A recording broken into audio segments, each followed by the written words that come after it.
Good evening, everyone, and welcome. I'm Garth Salona. I'm the Dean of the Graduate School of Business. On behalf of the GSB, I'd like to welcome you all to this event this evening. This is the 37th Annual Encore Award Dinner.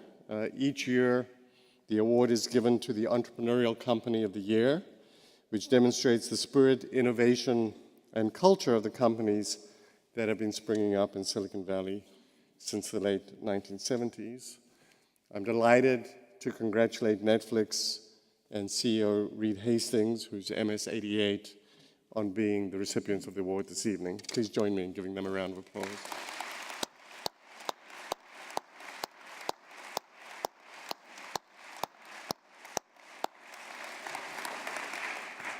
I'd like to give a special thanks to the Encore Selection Committee for their work in selecting this year's winner. I'd also like to thank all of the sponsors for tonight's event.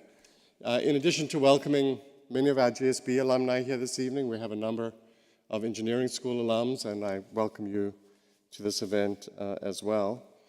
Entrepreneurship is thriving at Stanford University, and including, of course, the Graduate School of Business. While we don't have final numbers for the current year's class, in the class the year before, almost 1 in 5 of our graduates started their own company straight out of business school.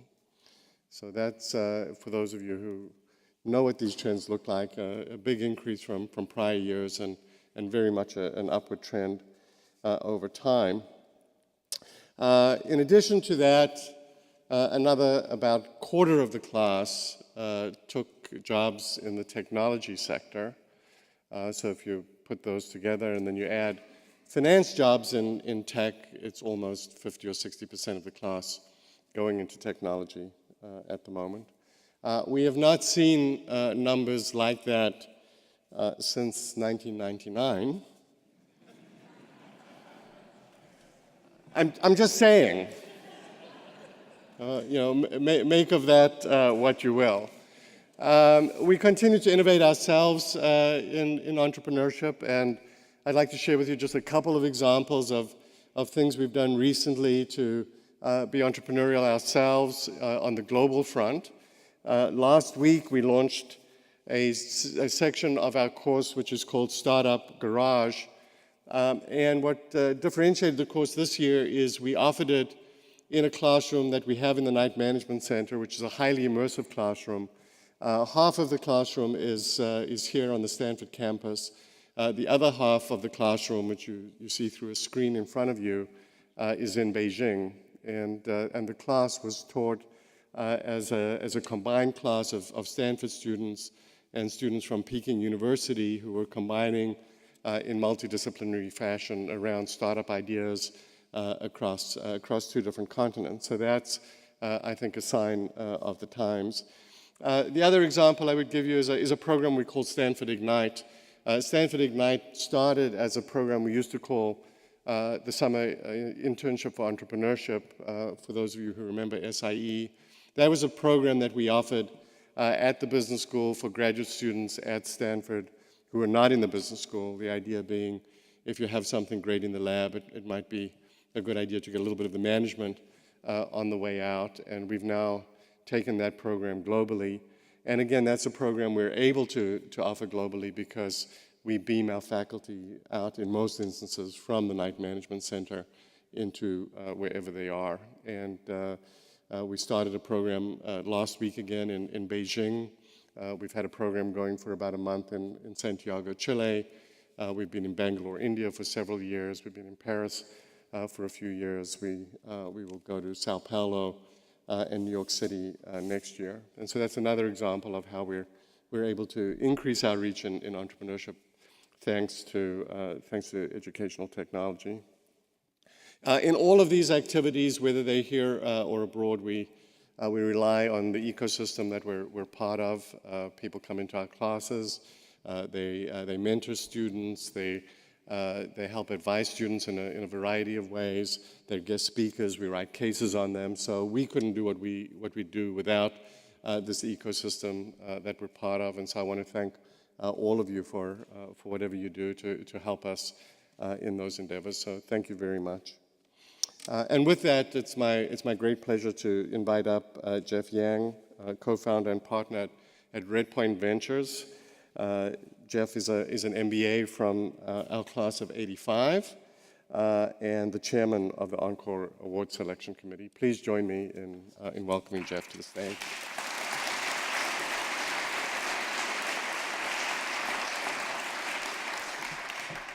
Thank you, everybody. And on behalf of the Encore Selection Committee, we want to welcome you to tonight's award night. So a question might come up, why would you pick a 17-year-old company to win the Entrepreneur of the Year award? Well, the answer is easy. The name of the award is the Entrepreneurial Company of the Year, not the youngest public company of the year.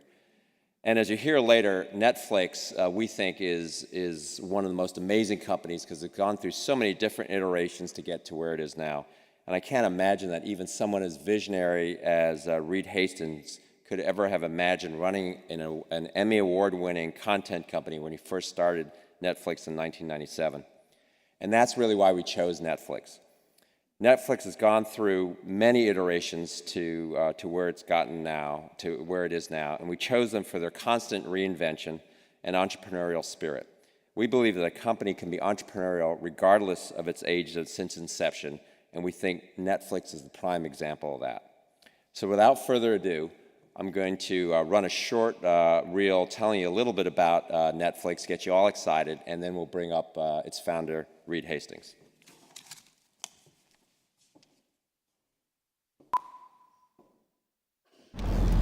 Who doesn't love a great story? From heartwarming Did you think I'd forgotten you? to bone-chilling. From don't tell me what happens to I can't wait for what happens next. From that first big moment to just one more, to just one more, to just one more. We create great stories for pure, uninterrupted enjoyment. So that the way we watch will never be the same. That's what I'm talking about!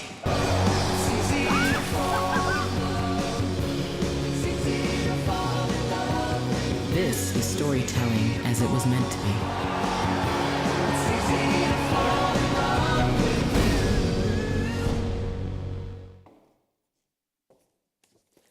Hey, Reed, if you need an Asian Frank Underwood for next season, I'm available. I'd like to bring up Reed Hastings, who is the founder of Netflix. He founded Netflix in 1997, but if you go way back to when Reed received his BA from Bowdoin, he spent a couple years serving in the Peace Corps as a high school math teacher before coming to Stanford to receive a master's in AI. After that, he went to go work in the AI lab at Schlumberger, spent a couple years at a failed startup in the AI space called Coherent Thought, before moving for a very short time to another early stage company called Adaptive, and then ultimately started his first company, Pure Software, in 1991, took it public in 1995, and then finally it was acquired in 1997 by Rational Software. That was the year Reed founded Netflix. One of the things that you might think is that, wow, that's a classic example of a serial entrepreneur, but I really think of a serial entrepreneur as somebody who starts a company, leaves, starts another company, and then leaves. Reed is really kind of the serial founder, and if Pure hadn't been sold, he might well still be founder there. But for the last 17 years, he's been founder and CEO of Netflix. Please join me in welcoming Reed Hastings.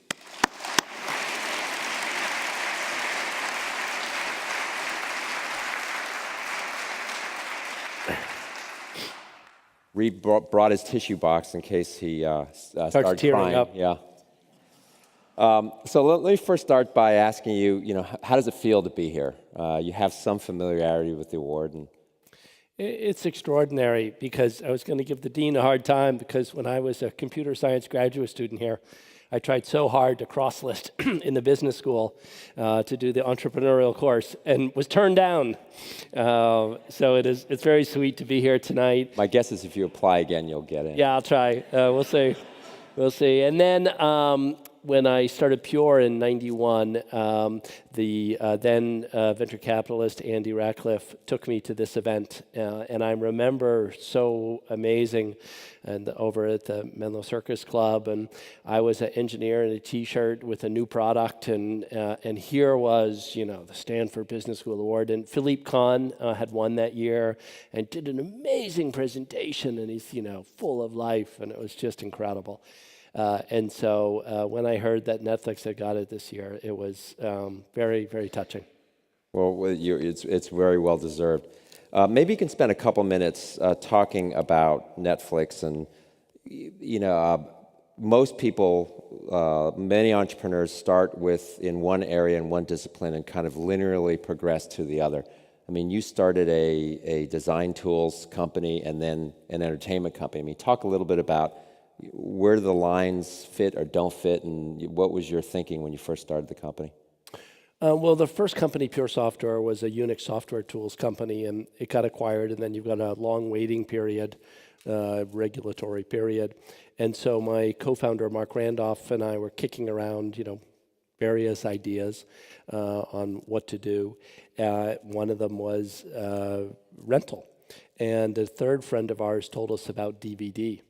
And I remember thinking back, and a DVD is very lightweight, and it's 5 gigabytes of digital data. And I remember going back to the original networking classes that I'd taken in CS and realizing that, 5 gigabytes mailing could be a very efficient digital distribution network. And so from the very beginning, we always thought about it as, waiting to complete the last leg.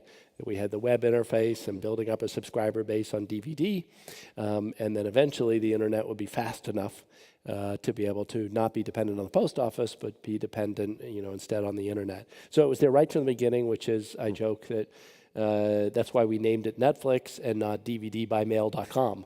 And there are real companies in the world called like DVDpost.com. They will have a harder time moving into streaming.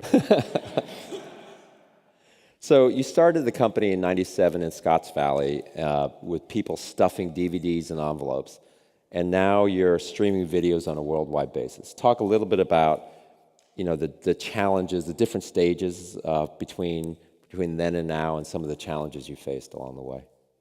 Well, the first big challenge was getting to profitability and stop consuming cash. And DVD rental is very cash consumptive because you have to market or acquire customers that pay back over time, and you have to buy DVDs, which then pay back over time. And so it's very cash intensive. And we underestimated, having been software marketing people, the logistics challenges. And it took us years of working on the red envelope that you now see. Went through, 50 different variations of the red envelope in scale testing. And we learned more about polycarbonates under stress than you ever want to learn. And, it was really understanding, the shipping a disc of plastic for a long time. And it took us 5 years till 2002 to break even and be about cash flow break even also. So that was the first big milestone. We went public that year. Same week, there was a little brief window, us and PayPal and Overstock all went public in 1 week. At what price? The window was closed. $750 in today's terms. We're now about $450. 7.50 versus 450.00. Good distinction. Yeah, just to be clear. So then that was the first stage. Second stage, Blockbuster realized after we went public that we were going to be a real threat, and they geared up an effort. They launched in 2004, and from 2004 to 2007, we had a very fun, scary, epic battle with Blockbuster. They had a huge advantage. They were, 15 or 20 times larger than us, but we had the advantage that we had started it. And really, if they had started 2 years earlier, they probably would have won, in perfect hindsight, because they would have just even though it was messy execution, they would have overwhelmed us. And the other thing is when Viacom spun them out, it saddled them with $1 billion of debt with a lot of tough covenants. And if they had instead given them $1 billion of cash, they might have had enough power. So, it's miraculous that we lived. But then, we beat Blockbuster, and they ultimately went bankrupt because video store economics, you can imagine a single unit store. On half the volume, you get, negative profit. So it doesn't work very well, and that's why that industry collapsed. No sooner had we finished that great victorious battle and we were the winners of DVD and wasn't this going to be great when YouTube was born and streaming started actively. So we launched our first streaming product in 2007, but it wasn't very interesting. Didn't have much content. It was only on Windows PCs. It was very small scale. And then we just kept working at it, and we finally got the Stars deal, which was an epic deal to be able to carry all the Stars movies, and got the Xbox deal to get on the TV. That was in 2008, and then the thing really started taking off. And then we but we got ahead in streaming. We were still a domestic business. Now this is 2010, so we've been 13 years just in the US to get to streaming.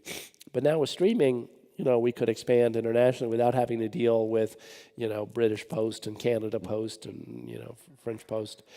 So we started that expansion very actively in the last 4 years, which is going from a domestic company to global. And it's hard, right? You've got a lot of things you didn't realize that are very locked into domestic after 13 years.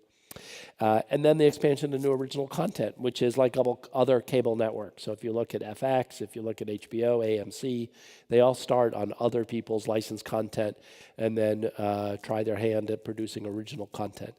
And so that's been obviously a huge success for us. So the big hard challenges over the next 5 and 10 years are getting more global and getting more into original content. So we're working on both of those. Was it hard to convince the original on your first studio deals?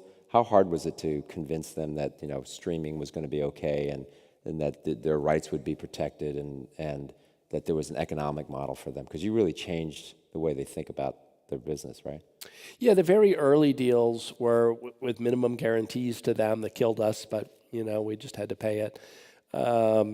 But then we were able to grow out of that. And of course, they had seen the movie and television business, had seen the music business. So they knew keeping their head in the sand was not the right approach. They built their own pay-per-view service, an iTunes competitor called Movie Link.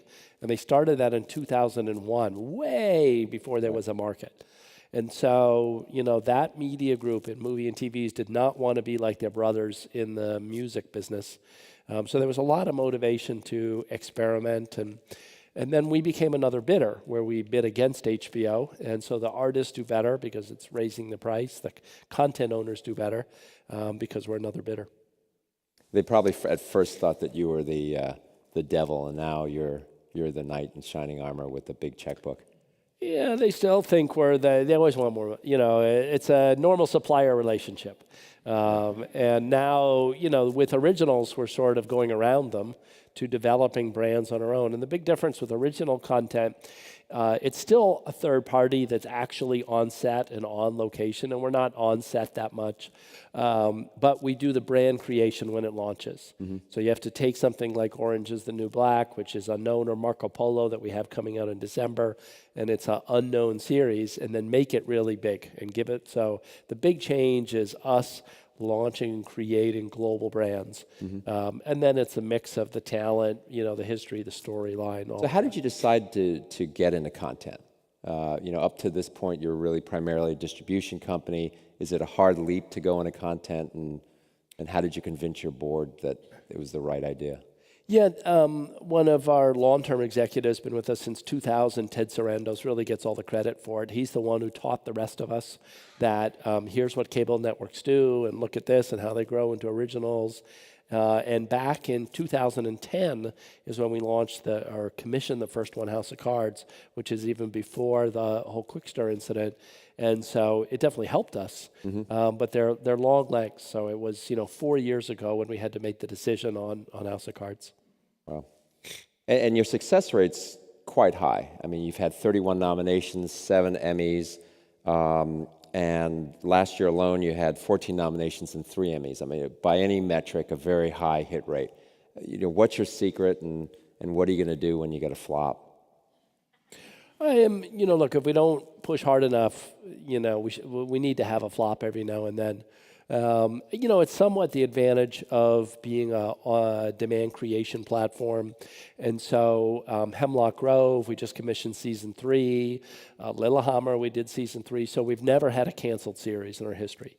We've ended some at season 3 as opposed to carrying it for 5 or 10 seasons, but it wraps up nicely in the storyline. The consumers are not left hanging of like Jericho or Firefly or these things. So we're really excited by that track record. But a lot of the advantages because we're online and it's just much more flexible, as all of you know that are members, because you can choose to watch when and how you want. And how did you decide to go into content? I mean, what did you hope to achieve by going in? It's a moving of the brand when you're not doing original content. You're just iTunes. I mean, you carry other people's content, and you don't even have a full selection. And it's a commodity relationship. You subscribe to Netflix if it's the lowest, cheapest price. And then when you develop a brand like Orange is the New Black, then people talk about it, the brand's closely associated, they join because of the show. It's a much stronger, and you've created that brand, so you own the brand equity in it. So it's a much stronger relationship with key content. And then, next year we have amazing set of new shows in addition to additional seasons on our current shows coming out. So it just builds on itself. That's great. Were there any success models you were looking at in terms of developing content? And how do you decide how many pieces of content to develop and what is a good brand? Ted's team analyzes lots of data, and at the end of the day has to make a gut call based upon the team that's together on it, how they think about it, does he have a good feeling about it? But ultimately, it's a gut call. And then we're able to use differential information to successfully promote that series to the right people, because almost no series is good for everybody. So we've got tremendous leverage in creating consumption and enjoyment of content. But in the upfront commissioning process, it's not hugely different from the kind of people that do it at HBO and FX. We tend to trust the artists more. We tend to work by the freedom and responsibility model more, and they like that. So from the artist point of view, we've got a great reputation. So before we go back and talk a little bit about management style, stay on the content for a second. You kind of created this concept of binge viewing that seemingly has altered people's the way people consume content. Can you talk a little bit more about that, and how did you decide? Did you plan for that, and how do you exploit that? No, really, binge viewing, we counter-planned on it because we tried to kill the term. Because, binge is associated with, negative things, really. And we thought this wasn't good. And what we didn't realize is that the term would come to be gentler interpreted, and the fact that it was a little bit aggressive helped it, catch fire. But the first real binge viewing was DVD, TV sets on DVD, and people would get Sopranos and The Wire and Mad Men on DVD and watch 10 episodes, so that we felt the behavior just on DVD shipments going to TV series. And then when you brought that online, it really accelerated it.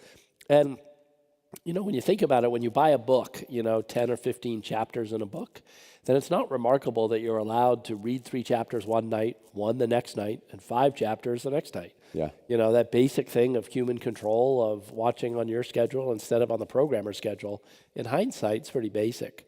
So linear TV as we know it will be as much of a relic in 20 years as the fixed line telephone. Like some of your parents will still have one, but most people, it's pretty irrelevant for. Right.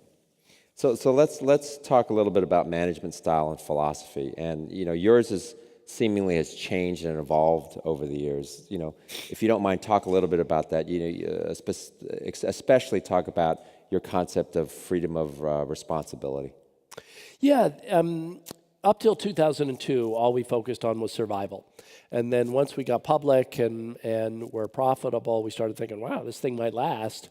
And the cruelest irony would be to not want to work there, to let it become a place we didn't want to be. And so we tried to think through, what do we really care about? And we realized what we really care about is working with incredible people on hard problems.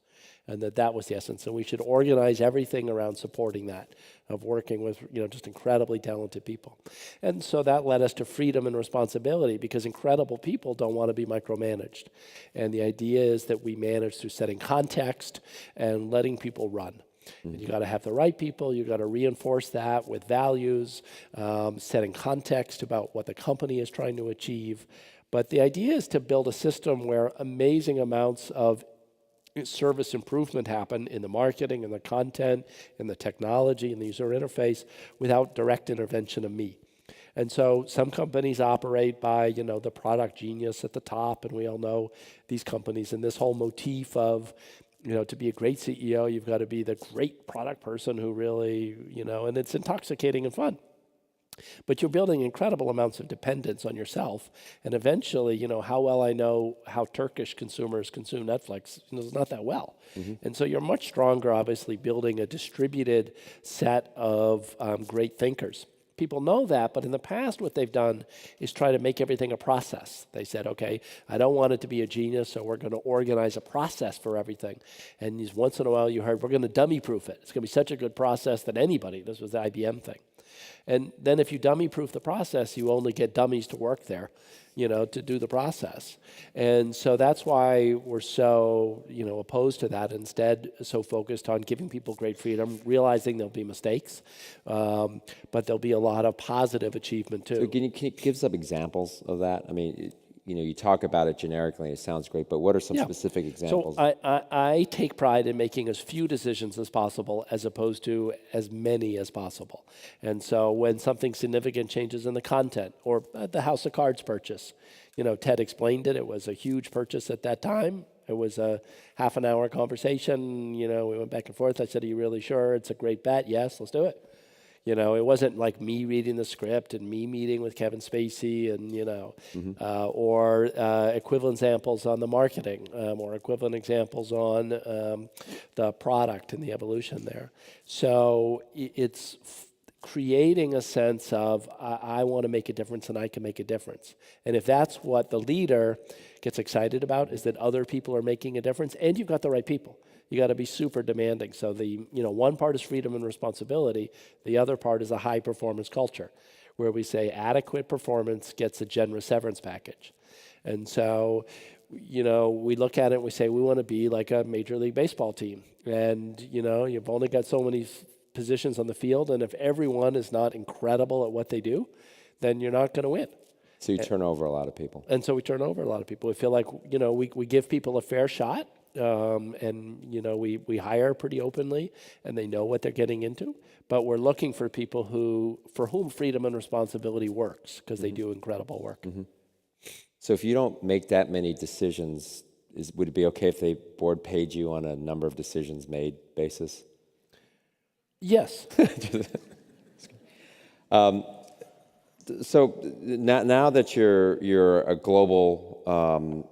You're scaling on a global basis, and you're moving into content. Does your management philosophy change going forward? I mean, is there a new thought that you've had?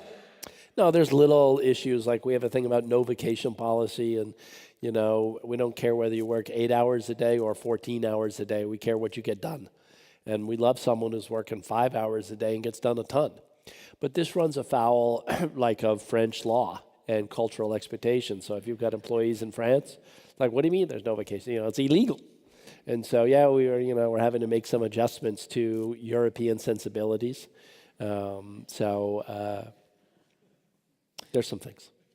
So let's look a little bit into the future now and talk a little bit about, describe to us, if you will, what type of work you're doing to modernize, to envision and then modernize the TV viewing experience. What is it going to look like, 10 or 20 years to this concept of watching TV? Well, it's evolving rapidly it'll all be internet-centric. So obviously movies and TV shows will be purely on demand. News is 24 hours, happens all the time, that'll be on demand. And then sports is one of the most interesting. We won't do sports, but other people will. And then, there's the whole what team are you rooting for? There's all the micro sports. There's so much that will be on internet delivery done on a very personalized basis of the sport, even though it's, the game is on at 4 p.m. and everybody's watching at the same time.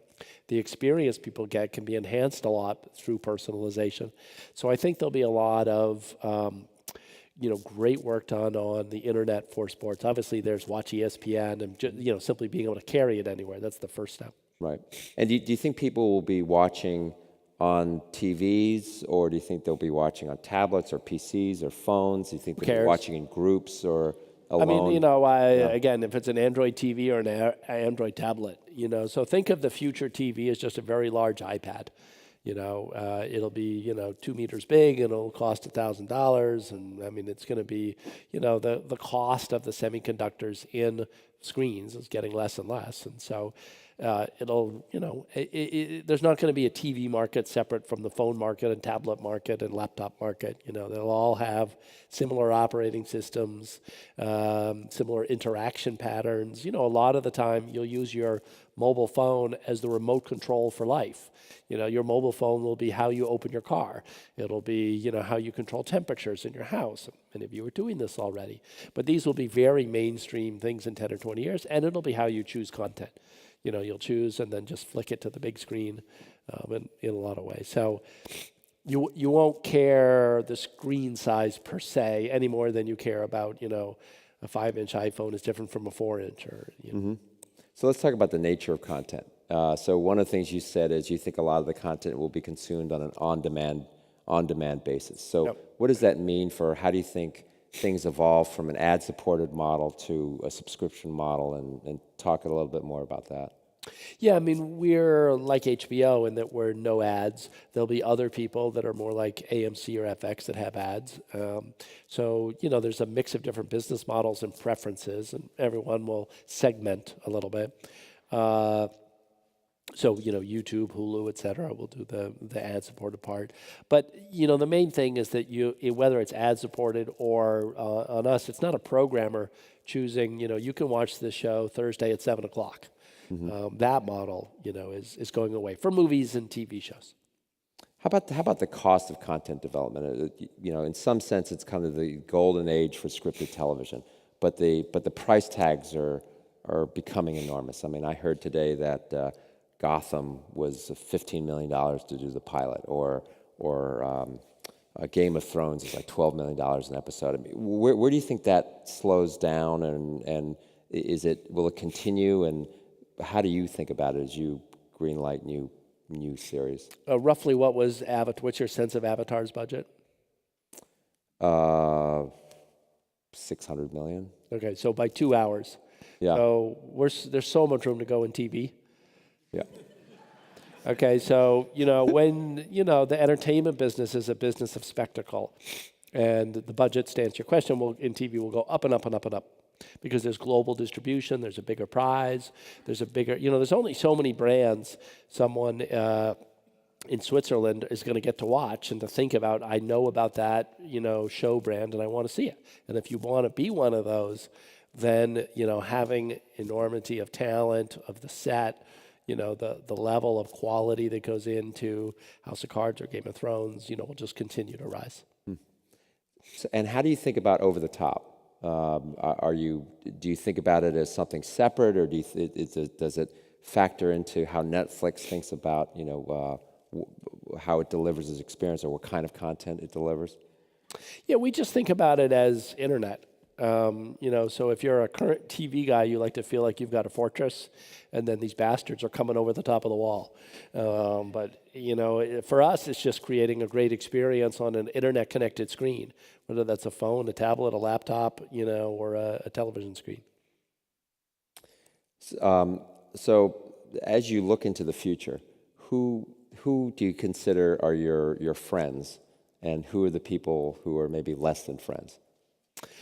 Well, let's see. The interesting part is less than friends. So we have supplier-type battles with ISPs, Comcast, et cetera, because they say we should help pay for the network, and we say, well, why don't you pay for our content? And they don't like that, and so they're used to getting paid, and we don't want to pay. So, it's a classic supplier relationship dynamic. Then with other distributors like FX or HBO, we compete, but we like each other a lot. And then I subscribe to HBO because I like watching Veep. And so what we realize is if they have great shows, people will subscribe to both. And really, we don't compete against each other so much. We all compete for entertainment time. So I think what you do on a Wednesday night, you go home and, what do you do to relax? You could drink a bottle of wine, or you could watch Netflix, or you could watch a DVD, or you could watch something on iTunes, or watch something on cable, or watch something on Hulu, or play a board game, or 100 other things. So all of that is entertainment time, and we compete for some little bit of that, enough to justify, $9 a month. So we don't notice it when competitors do something, and the reason is we don't notice it in terms of our growth because we're all competing for this huge pool of entertainment time and a huge pool of disposable income. There's no separate market for the share of internet-delivered video compared to cable. I mean, a customer doesn't care. They're looking for relaxation and entertainment. And video gaming, we compete actively, with that in the loose sense of a substitution for unwind time. Or in that case, freedom from boredom. Does that mean that maybe you go into other media types? So far, movies and TV shows, which is a lean back, get wrapped up in the story experience, has been our sweet spot. And when we think about expanding beyond it, we're like, wow, movies and TV shows is so big. On a global basis, there should be, a couple billion people who are interested in that, and we're only at 50 million. And we have a fraction of all shows and movies, so we're much better off just staying in what we do and making it much, much bigger and getting to many more shows, many more members around the world. And if we're only the movie and TV show brand in 20 years, and we're not the sports brand, and we're not something else, that's still on a global basis, that's a phenomenally large market. Mm-hmm. Would you ever get into sports? I don't think so. Too expensive, too hard, no differential competence. Mm-hmm. Okay. As you look at the future, and do you think that is the cable bundle going to continue, or do you see increasing disaggregation? You're starting to see it, happening now.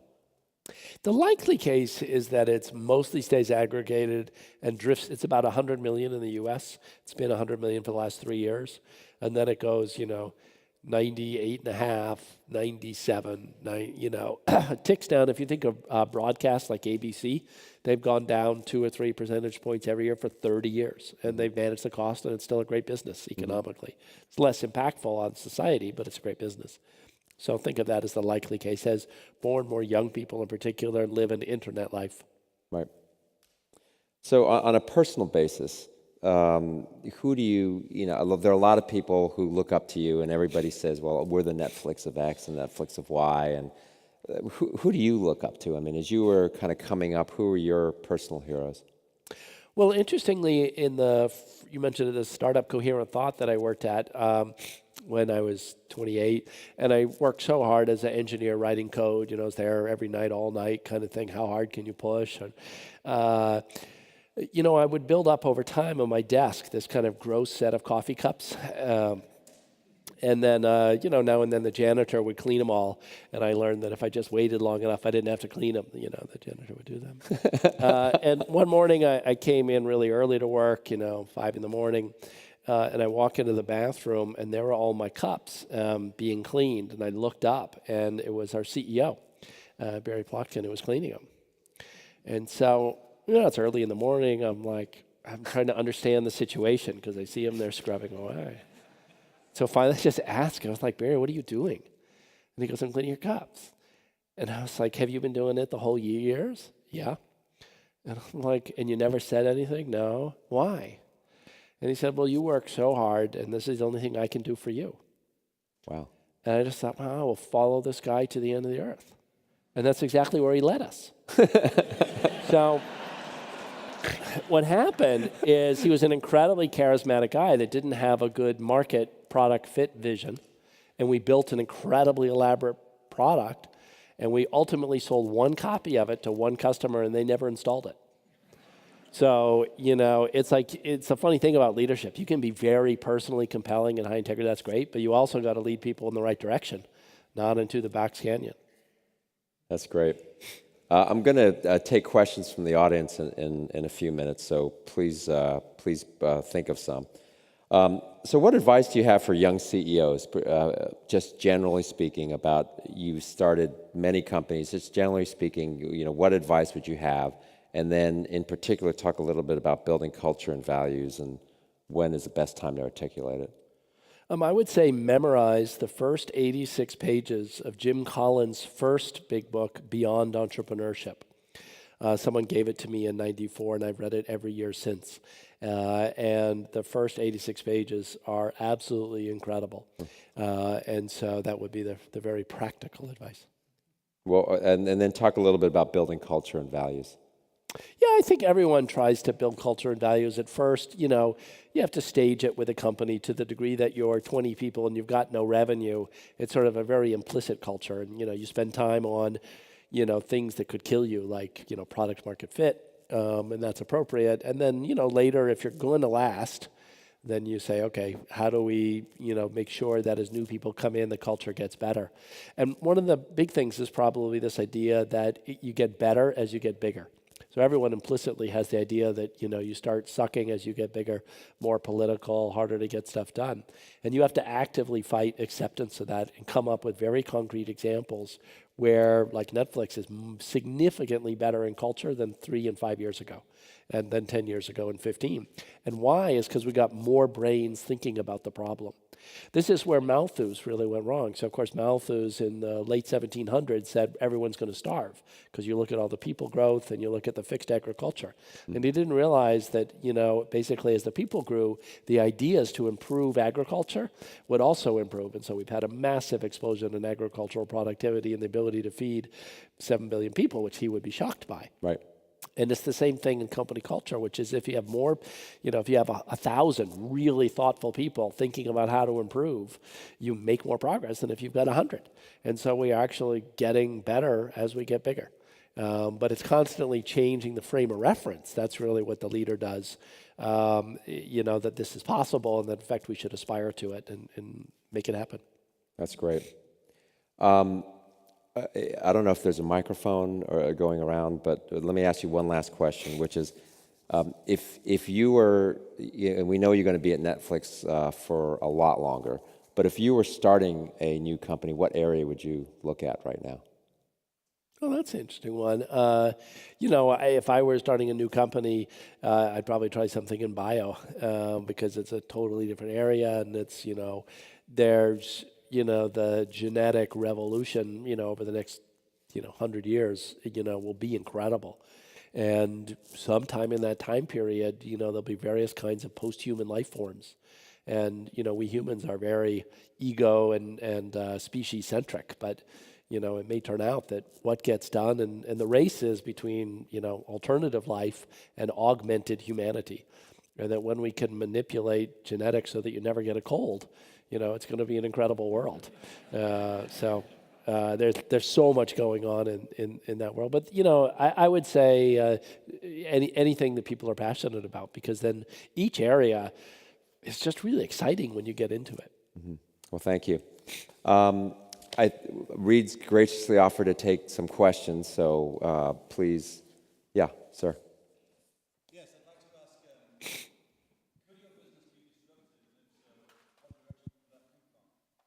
Well, any business can be disrupted.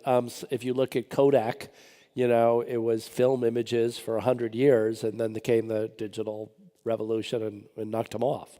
And so you can be, Kodak thinking it's just a shame because you've got a brand there that represents, family and memories, and the warmth of that imagery up till 20 years ago is phenomenal. So when we think about, what's our Kodak moment, so there's one threat, which is streaming goes away because there's some subatomic innovation. Suddenly you've got all content and when no one does the internet anymore. It's a post-internet world. that seems not in the next 50 or 100 years. Then the more material threat is that movies and TV shows become passé in society, kind of like novels are today. You know, you read one a year, it's a very small business, you know, and that things like Oculus and, you know, other scenarios are incredibly exciting, and the culture's just moved on from what our specialty is of delivering our emotional juice. So that's the one that could happen over 10 or 20 years. But on the other hand, if we look at the movie and TV show market, you know, it's been a 100-year run, and it's done very well despite the rise of video gaming over the last 20 years. It hasn't shrunk. So it seems to have real legs of human storytelling like that, you know, around the fire time, and it's the modern replacement for that. So those would be the two big ones, and we keep an eye on them. Thank you. Thank you for the wonderful talk. So question I have is from about 5 years ago when Netflix was moving from the DVD delivery model into the internet-based streaming model. Came up with a two-plan scheme where you had $8.99 for the internet and DVD and $7.99. Extra episode. Exactly, yeah. Just be to the point. So I was one of the shareholders. I lost a lot of value during that time. I wanted to understand what was happening. And I know Netflix got a lot of backlash at that time. Yeah, it did, and deservedly so in hindsight. But we were so obsessed with not being Kodak, you know, with not being AOL, with not being the company that, you know, clung to the last dollar from its roots, that they missed the big thing. And so we said, you know, we looked at, I mean, even Blockbuster was run by very sharp people. And so, you know, very smart managers stick to the current models too much.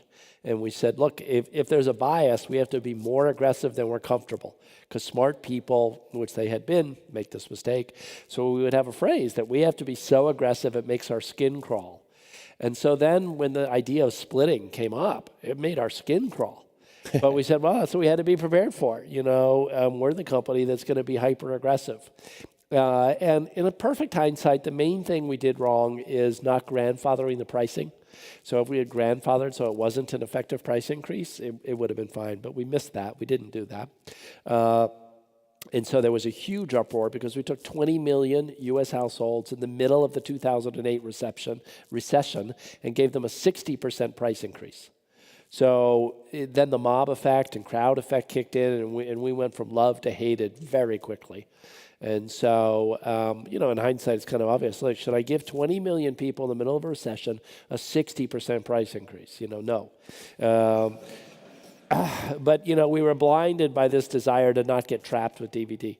So we got through it barely, but, and of course now DVD's pretty separate. DVD's about 6 million members, and they love the service, and it's got great selection. DVD's got some real advantages.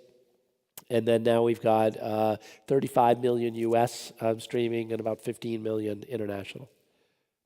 That's great. Reed, one of my friends visiting from Beijing, China, says that House of Cards is just wildly popular in the capital there. And China is becoming the second largest movie market in the world. Could you talk a little bit about your China strategy? We're not sure, you know, if Netflix will be able to be successful in China. We're trying to study the issue. The interesting one is House of Cards, which hopefully many of you have seen, and it's got a Chinese storyline, so you think, oh, it doesn't make them look that good. And so why is it so successful? It's because in China, this is seen as a documentary. And they think that our guys kill people and become president, because that's their reality. And so, you know, the thing you see in Chinese people about watching House of Cards is, yeah, you're no better. You see your people rise, and they think it's all true. So, you know, you get to see what you want in different shows. So we have a lot to learn to really understand China. That shows. Yeah, please. Well, congratulations on your award. I'm representing an organization called Stanford Women on Boards, which is, as the name says, women across the university who are on for-profit and not-for-profit boards. You've certainly had great success with gender diversity. And what advice would you give both to the women who are on boards, seeking other boards, or organizations who are looking for great candidates for boards?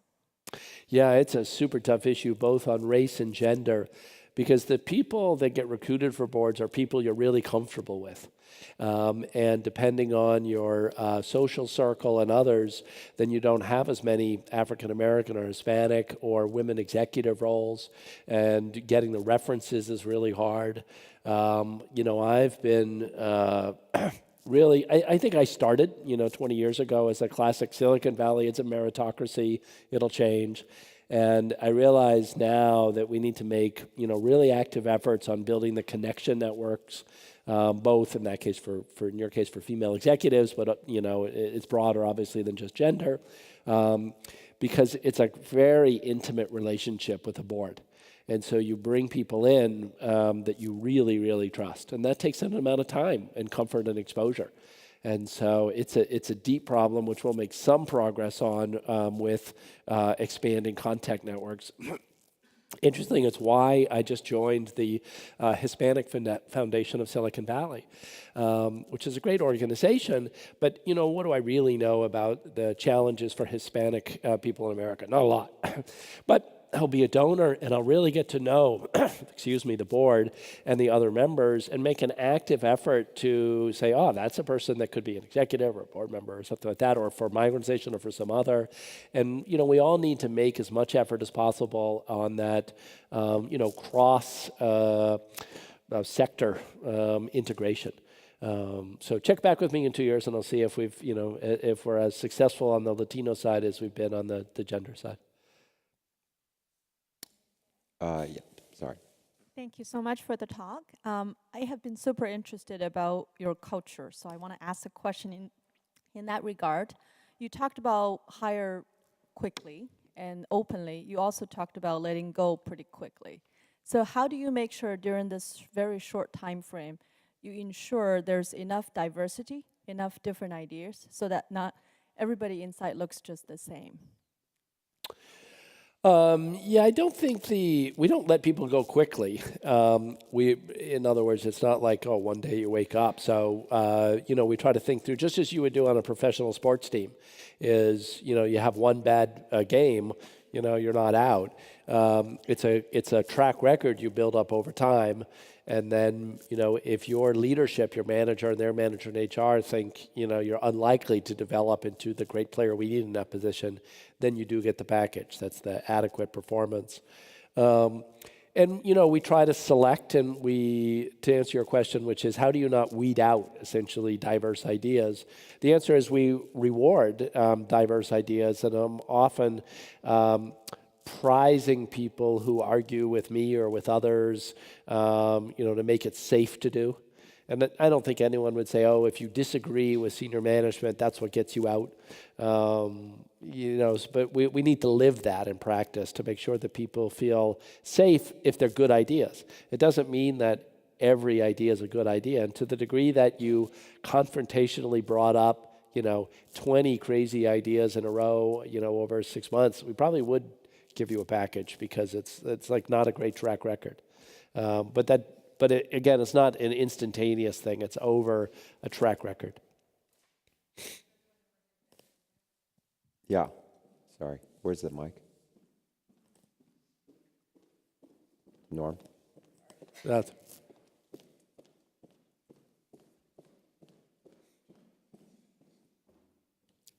Congratulations on your fantastic success. Could you talk a bit about work-life balance and how you make all that make sense? by what, sorry? Work and life balance. Yeah, work-life balance is the wrong metaphor. It's really work-life integration. So the reality is, we come up with great ideas in the shower.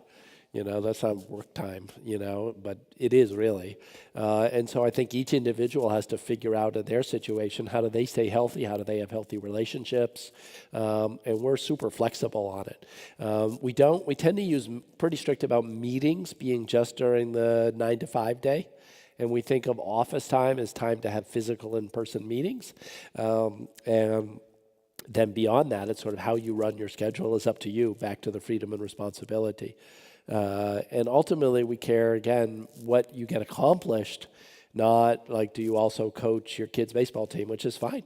And so there's not because it's much more about the work as opposed to what hours you put in, it doesn't tend to be, that I got to show up at 9 even though I'm not getting much done at night because everyone else is there and I need to be seen, like a kind of investment banking type hold scenario. Sir. Thank you very much. You mentioned the leverage that you have from the data that you collect. Can you talk about a bit more about what kind of data you collect and what insight you derive from that and use it in the content that you create? Well, we're always trying to predict what are you going to enjoy. If you watch a bunch of Netflix, you're going to retain and evangelize. So if you watch 3 hours, you've got a month, you've got a high churn rate. If you watch 30 hours, it's a median churn rate. If you watch 100 hours on Netflix a month, you love and you rave about the service. So think of it as, just as in a Google search, they're looking at probability essentially of a good click, a click that then you didn't come back and then click on something else because the first click didn't work. They wanted to actually solve your query. And we have a similar one, which is, how much did you watch? And did you get something you watched? So it's trying to look for things in your rewind behavior, in your propensity to try different things, to continue with it. Did you watch 5 episodes in a row or just 1 episode? Things like that. They give us a sense of intensity and desire, and then that fuels algorithmic changes to try to figure out what are you going to enjoy most. So the idea is you open Netflix, and there's like 10 things you're just dying to watch because we've got the right 10 things showing. Interesting. Last question. Just one more question. Somebody have a...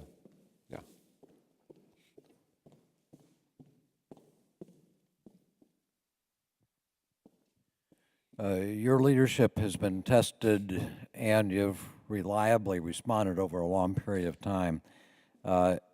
Reed, if you were to say what the source of your success as a leader is, what would you say?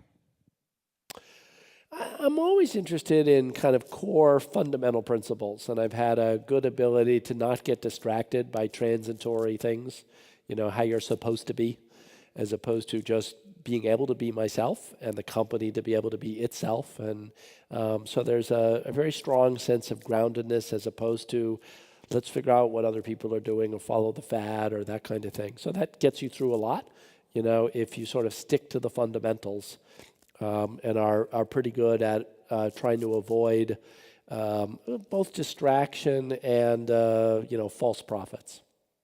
That's fantastic. Let me end by asking you to recommend one TV show to the audience.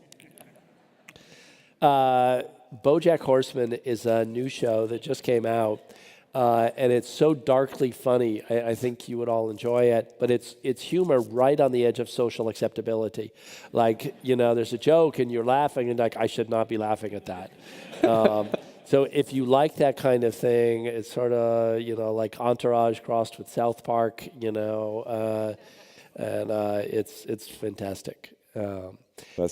Thank you all, so many of you. I got to see the name cards and I got here a little bit early and I recognize so many of the names. So it's such a treat. I really appreciate all of you coming out, and I look forward to the reception and being with you. Please join me in thanking Reed Hastings. Thank you. Thank you, Reed. All right. You're exceptional. Thank you.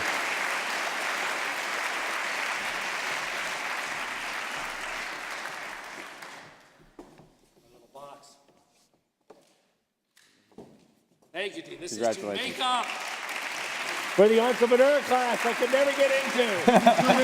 And I am so happy.